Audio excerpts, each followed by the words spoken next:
नमस्कार, आप सभी का स्वागत है आपके YouTube चैनल फैक्ट फाइंडर में।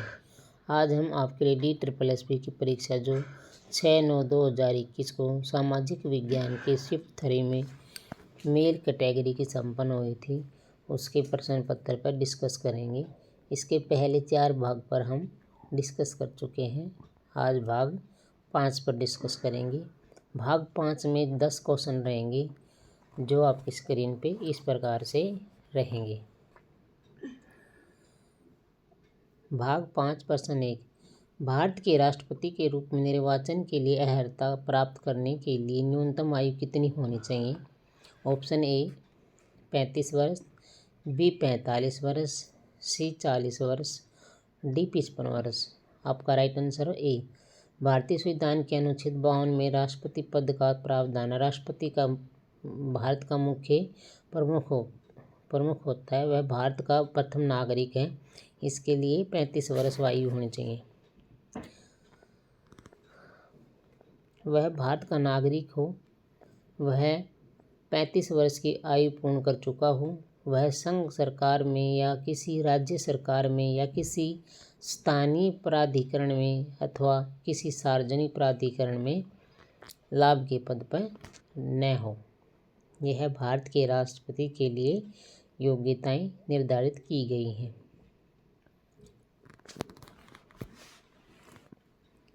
प्रश्न 2, सरकार का निम्नलिखित में से कौन सा अधिकारी पंचायती राज संस्था का सामान्य अधिकारी है? ए वित्तीय अधिकारी, बी महापौर, सी प्रखंड विकास अधिकारी, डी विस्तार अधिकारी। आपका राइट आंसर है सी। प्रखंड विकास अधिकारी पंचायती राज संस्था का सामान्य अधिकारी होता है।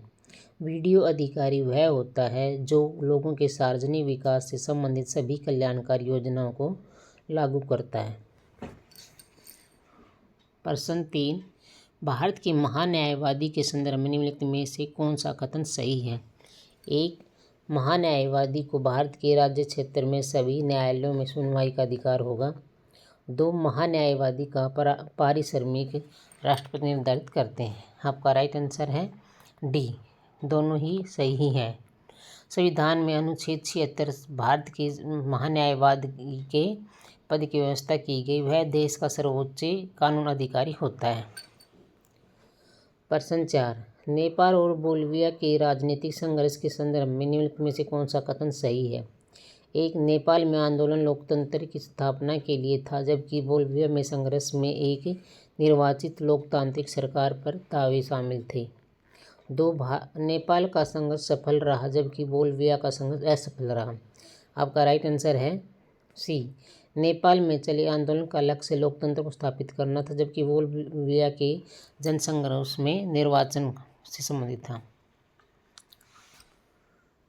प्रश्न 5, माओवादी पीपुल्स वॉर नेपाल में डैश शुरू की गई थी? ए 1962 में, बी 1954 में, सी 1996 में, डी 1971 में। आपका राइट आंसर सी। नेपाल गृह युद्ध एक लंबा सशस्त्र संघर्ष था जो 1996 से 2006 तक नेपाल के पूर्व साम्राज्य में हुआ था। इसने पूरे देश में। प्रश्न 6, भारत की संविधान सभा ने सुचारू रूप से कार्य करने के लिए अपने कार्यों को विभिन्न समितियों में बांट दिया था। निम्नलिखित में से कौन सी समिति अपने संबंधित अध्यक्ष के साथ सही सम्मिलित है?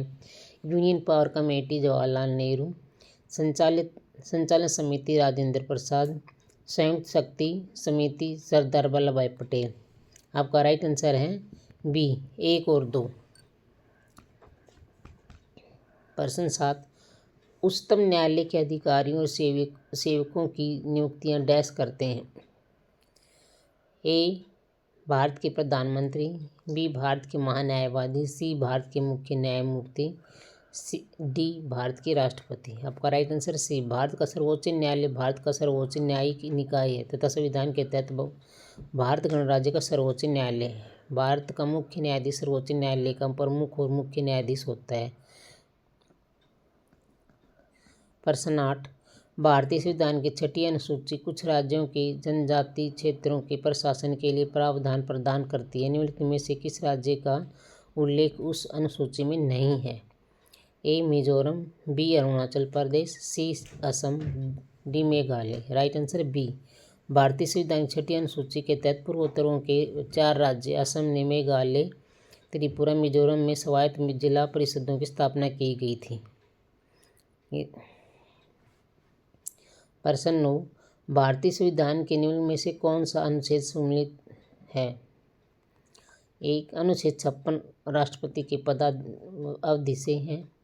2, अनुच्छेद 60 राष्ट्रपति निर्वाचित होने के लिए अर्हताएं हैं। 3, अनुच्छेद 67 भारत के उपराष्ट्रपति से संबंधित है। आपका राइट आंसर है डी, केवल एक। दिए गए अनुच्छेद और संबंधित प्रावधानों का सही वर्णन इस प्रकार से है। प्रश्न 10, भारत के लोकतंत्र के संदर्भ में से कौन सा कथन सही है? 1, भारत में लोकतंत्र के प्रावधानों ने भारत सरकार अधिनियम 1909 में अपना स्थान पाया। 2, भारत ने सरकार के संसदीय स्वरूप को चुना। 3, भारत में ग्राम स्तर की सरकार गांधीवादी सिद्धांत पर आधारित है। ए, राइट आंसर है डी। भारत में लोकतंत्र के संदर्भ में निम्नलिखित 3 कथन इस प्रकार हैं।